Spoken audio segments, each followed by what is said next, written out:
च्युतिया बघा, हे सगळे मन्या जारांगीची कुत्री इथं येऊन फेसबुकवर कमेंट करतायत. माझी ज्या प्रभात भोकरदन तालुक्यातील ओबीसी बांधवांना विनंती आहे, तुम्ही कोणत्याही पक्षात काम करत असा, कोणत्याही मतदारसंघात कोणत्याही उमेदवाराचं आपण काम करत असाल, परंतु तुमच्या आमच्या भविष्याचं संरक्षण करण्यासाठी, तुमच्या आमच्या लेकरांच्या भवितव्यासाठी संघर्ष करणारे हाकेसर आणि नवनाथ आबा वाघमारे आपल्या भागामध्ये येत आहे. म्हणून आपलं कर्तव्य बनतं भावांनो, की आपण त्यांचं स्वागत करण्यासाठी, त्यांना ऐकण्यासाठी, त्यांना भेटण्यासाठी आपण आलो पाहिजे. Everyone, please follow, like, share, comment and subscribe the Samyak Kranti channel. Thank you. जाणार आहे. माझी विनंती आहे की ते आझाद मैदान फुल भरलं पाहिजे. तिथं लोक जर इतक्या संख्येने की पोलिसांकडे गाड्या कमी पडतील, पोलीस कमी पडतील अटक करायला, त्यावेळेस तिथं बसता येईल. दुसरी मग धनगरांच्या मतावर मुख्यमंत्री झाले, लाज वाटली पाहिजे फडणवीस साहेब. तुम्हाला थोडी तरी लाज आहे का? जनाची नाही तरी मनाची फडणवीस साहेब तुम्हाला. आझाद मैदान काय फडणवीसच्या बापाचं आहे का? या फडणवीसचा पोलिसांच्या खांद्यावर बंदूक ठेवून आमच्या धनगरांवर काय अन्याय चालला जरा दाखवा भावांनो. या फडणवीसच्या नाकावर टिचून याची अवकात फडतुसाची दाखवली. आम्ही आलो मुंबईमध्ये. बांधवांना मला माहिती आहे 1% सुद्धा लोक मुंबईमध्ये आलेले नाही धनगरांचे. मुंबईला धनगराला मुंबईला पाठवायचं आणि इकडे अर्ज भरायचे. वारे षडयंत्र. अरे समजून घ्या ना, आजचा दिवस काय आहे. जो कार्यकर्ता रात्रंदिवस मेहनत करतोय त्याने एकट्यानं जाऊन अर्ज भरायचा तिथं, त्यानं कुणासमोर मतं मागायला जायची. बांधवांना समजून घ्या, राजकारण करा. सिद्धरामय्यानं राजकारण केलं म्हणून सिद्धरामय्या तिथं सत्ताधीश झाले. अहिल्यादेवी होळकरांनी राजकारण केलं म्हणून त्या राज्यकर्त्या बनू शकल्या, सामान्य माणसाला न्याय देऊ शकल्या. डॉक्टर बाबासाहेब आंबेडकर मिनिस्टर बनले, मंत्री बनले, राजकारणात जाऊन संविधान या देशाला दिलं. राज्यकर्ता बना हे सांगितलं ना. ठीक आहे ना, आपलं आंदोलन असू शकतं, मागणी असू शकते, आरक्षणाचा लढा असू शकतो, पण निवडणुकीच्या दिवशी, अर्ज भरायच्या दिवशी, अतिशय महत्वाच्या दिवशी तुम्हाला कोणतरी बाहेर काढतंय, उचकावतंय, चलो मुंबई म्हणतंय. आजचा दिवस काय एवढं तरी समजून घ्या बांधवांनो. खूप लोकांची खाली अहमदपूर अंधेरी जिल्हा परिषद भाजप नेत्यांनी स्वतःच्या कुटुंबीय तिथं बंडखोरी करायची मुवमेंट महाराष्ट्रामध्ये उभी केली. काहींच्या बुडाला एवढी आग लागली की ओबीसीच्या आंदोलनात कशी फूट पाडायची आणि ओबीसी मधल्या काही जातींना कसं बाहेर काढायचं, हे खूप मोठं षडयंत्र या महाराष्ट्रामध्ये. म्हणून मी आता तुमच्या समोर सकाळ सकाळी लाईव्ह आलोय. एवढे भुरटे आणि गर्दुल्ले मला फोन करतायत की तुम्ही मुंबईला निघाला की नाही. अरे आज 3 वाजेपर्यंत माझ्या कष्ट करणाऱ्या, वर्षानुवर्ष वेगवेगळ्या पक्षामध्ये काम करणाऱ्या, कुणाला तरी पंचायती मेंबर, झडपी मेंबर व्हायचंय, त्याचा अर्ज भरायचा राहिला बाजूला, त्यानं इकडे निवडणुकीला सामोरं जायचंय, वेगवेगळ्या समाजाच्या दारात मत मागायला जायचंय, आणि तुम्हाला कोणतरी गर्दुल्ले, कोणतरी माणसं सांगतायत की तुम्ही आज कुठं आहे, हाके सर तुम्ही का आला नाही. आणि आम्हाला कळतंय ना, आम्हाला कळत नाही आम्ही एवढे दूधगोळे आहोत का. गेल्या 25 वर्षापासून रात्रंदिवस आम्ही हेच काम करतोय. अरे टायमिंग तरी कळलं पाहिजे ना तुम्हाला. 2-5 दिवसानं पुढचं आंदोलन, पुढच्या तारखेनंतर निवडणुका झाल्यानंतर आपल्याला आंदोलन करता येऊ शकतं ना.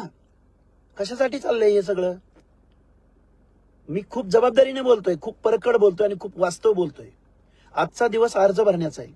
12 जिल्ह्यामधल्या पंचायती आणि जिल्हा परिषदामध्ये आपले कार्यकर्ते निवडणुका लढतायत, त्यांना अर्ज भरायला, त्यांना सपोर्ट करायला तुम्ही आम्ही गावागावात असलं पाहिजे. ही माझी तुम्हाला हात जोडून विनंती आहे. आज निवडणुकीचा अर्ज भरायच्या दिवशी तुम्हाला गावातनं बाहेर निघायला सांगतायत, म्हणजे तुमची माणसं इकडे वाऱ्यावर पडली पाहिजेत. निवडणुकीला सामोरं जायचं सोडून तुम्हाला काहीतरी वेगळं करायचा भाग पाडतायत. हे एवढं षडयंत्र तुम्हाला समजू नये का. हे बघा, पिसाळ नावाचा एक हरामखोर आहे बघा, हनुमान पिसाळ. अरे तुला लाज वाटते का? बंद करा म्हणून सांगतोयस. च्युतिया, परत माझ्या तोंडातून शब्द आला म्हणून तू बोलतोयस. धनगर समाज, हे बघा, हे सगळे मन्या जारांगीची कुत्री इथं येऊन फेसबुकवर कमेंट करतायत आणि आम्हाला सांगतायत की तुम्ही मुंबईला चला आणि हे अर्ज भरणार इकडे गावोगाव. इथलं राजसत्ता राजपाट काढून घेणार. तुम्ही सांगता काय रे भडव्यानो. अमोल कुंडकर, विकी सरदार, हे बघा, चल पळ रे म्हणतो गोविंद भुमरे. का रे च्युत्या, तुम्ही निवडणुका लढणार, तुम्ही राजकारण करणार आणि आम्हाला भीक मागायला लावणार काय? बुडाला आग लागली काय तुमच्या.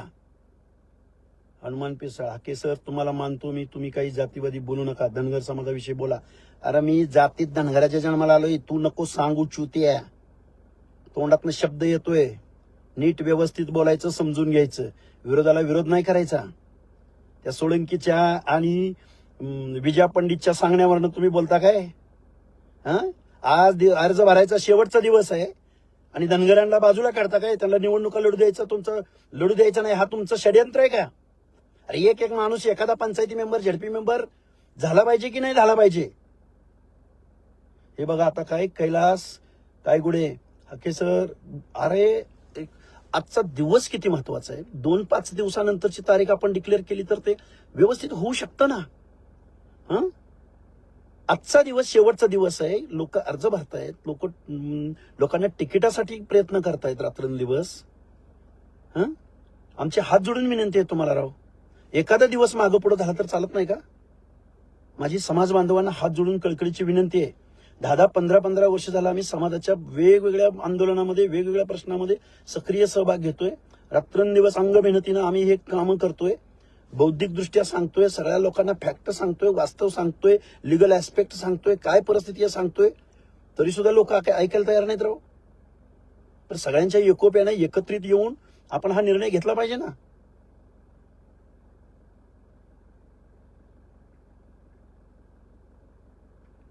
हनुमान पिसाळ, तू नको समजावून सांगू, तुम्हाला कॉल कर, तुला मी सांगतो काय ती. धनगरांना मुंबईला पळवायचं आणि इकडे तुम्ही अर्ज भरायचे, हे षडयंत्र बंद करा तुम्ही. 12 जिल्ह्यामधली निवडणूक आहे, ही अस्तित्वाचा प्रश्न आहे. माझी सगळ्या लोकांना हात जोडून विनंती आहे. मी परखड बोलणारा माणूस आहे, वास्तव आणि खरं बोलणारा माणूस आहे. मी माझ्या समाजाच्या किंवा ओबीसी बांधवांच्या हक्क अधिकाराच्या संदर्भात त्यांना जर कोण भैकवत असेल तर त्यांना वास्तव सांगणारा हा लक्ष्मण हाके.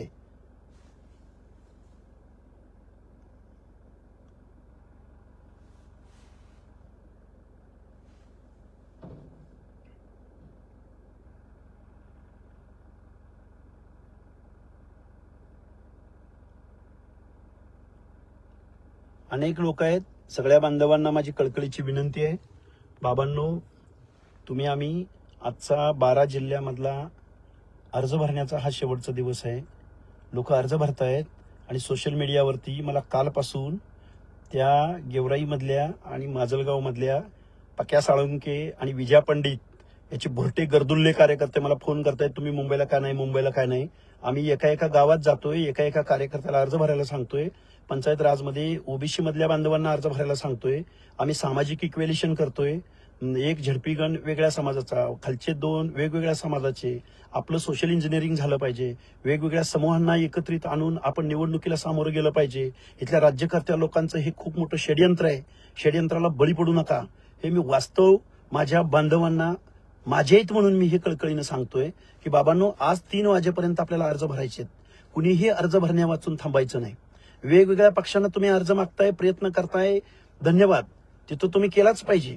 तिथं तुम्हाला तिकीट मिळाली, आम्ही तुम्हाला काही बोलणार नाही, उलट आम्ही तुम्हाला सपोर्ट करू.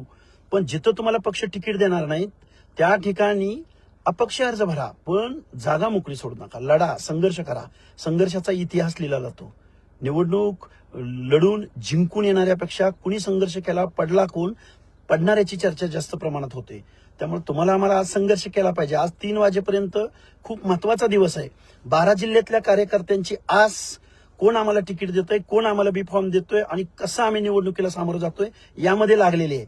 त्यामुळे आंदोलनाचं टायमिंग चुकतंय, हे मी तुम्हाला हात जोडून सांगतोय. 2-5 दिवसांनी आपण पुढचीही तारीख डिक्लेअर करू शकतो किंवा महाराष्ट्रातल्या तमाम सगळ्या लोकांना एकत्रित आणून एक महाराष्ट्रव्यापी पण आंदोलन करू शकतो. आज निवडणुकीला सामोरं जाण्याचा दिवस आहे. हे 8-10 दिवस हे गेल्यानंतर पुन्हा आहेच ना, आपलं चालूच आहे ना. मागच्या 50-60 वर्षापासून हेच चालू आहे ना. पण ज्यांनी कुणी तुम्हाला आजची तारीख निवडायला सांगितली त्याचं षडयंत्र तुम्ही लक्षात घ्या की पंचायत राजमधनं धनगर एकदा बाजूला निघाला की मग रान मोकळं. हे षडयंत्र आहे खूप मोठं, हे लक्षात घ्या. आजचा दिवस फक्त माझी तुम्हाला विनंती आहे, कार्यकर्त्यांनो कॉन्सन्ट्रेट करा, लक्ष केंद्रित करा. आज 3 वाजेपर्यंत 12 जिल्ह्यातल्या पंचायतीच्या आणि जिल्हा परिषदेच्या रात्रंदिवस मेहनत करणाऱ्या, संघर्ष करणाऱ्या कार्यकर्त्यांच्या जीवनातला हा अतिशय महत्वाचा दिवस आहे. आणि तुम्ही आज निवडणुकीला आपल्याला सामोरं जायचंय. हे वास्तव. अरे आम्ही रात्रंदिवस पळतोय राव, एका एका कार्यकर्त्याला तयार करतोय, एका एका कार्यकर्त्याला अर्ज भरायला लावतोय, त्याची मानसिकता तयार करतोय आणि मला फोन करून सांगतायत हाके सर तुम्ही मुंबईला का जात नाही, हाके सर तुम्ही मुंबईला का निघत नाही. अरे एका एका कार्यकर्त्याच्या अस्तित्वाचा प्रश्न आहे. आजचा दिवस टळला तर काय आम्ही आंदोलनातनं बाहेर पडलोय का, आम्ही काय विरोध केलाय का, आम्ही काय जायचं नाही म्हणून कुठं काय सांगितलं का. पण टायमिंग बघा ना थोडंसं. माझी हात जोडून समाजाच्या कार्यकर्त्यांना विनंती आहे, आपल्याला निवडणुकीला सामोरं जायचंय. आपले 5-10 झडपी मेंबर वाढवायचे, जिल्हा परिषदेचे मेंबर वाढवायचे. आपलं प्रतिनिधित्व ह्या लोकल बॉडीमधनं बाजूला झालं. राजसत्तेच्या जोरावर तर ह्यांनी आपल्या आरक्षणाचा खेळखंडोबा मांडलाय. आपला एक माणूस नाही तिथं आवाज उठवायला. कसे कार्यकर्ते तयार होणार, कसं नेतृत्व तयार होणार. हा, हे खूप मोठं षडयंत्र आहे. अर्ज भरायच्या शेवटच्या दिवशी तुम्हाला कोणीतरी मुंबईला जायला सांगतोय. अरे समजून तरी घ्या राजेव. माझी हात जोडून विनंती आहे बांधवांनो. खूप लोक खाली येत आहेत. जे कट्टर समर्थक पवन सर भरत आहेत, वंचित भाऊ पवनकरवरचं अभिनंदन, जो निवडणुकीचा आज अर्ज भरतोय. अनेक लोक आहेत, रोहित बोरकर धन्यवाद, नितीन शिरसाट धन्यवाद. तुमची भावना आहे बघा. धनगर समाजाला या ओबीसी मुवमेंटमधनं बाजूला काढायचं खूप मोठं षडयंत्र या बीड जिल्ह्यातल्या काही आमदारांनी रचलेलं आहे. आम्हाला चांगलं माहिती आहे. मी लाईव्ह त्यासाठी आलोय. माझ्या बांधवांना मला वास्तव समजावून सांगायचंय. आपण ओबीसीची मुवमेंट, ओबीसी लोकांना एकत्र आणण्याची चळवळ गेल्या 2-3 वर्षापासून रक्त आटवून प्रत्येक बांधवाला समजावून सांगतोय. त्यामध्ये आपण थोडंसं यशस्वी होतोय. अरे निवडणुकीला उद्या सामोरं जायचंय. वेगवेगळ्या समाजाच्या दारामध्ये आपल्याला मतं मागायला जायची आहेत. आपल्यासारखे शोषित, वंचित, दुःखित, पीडित लोक आहेत.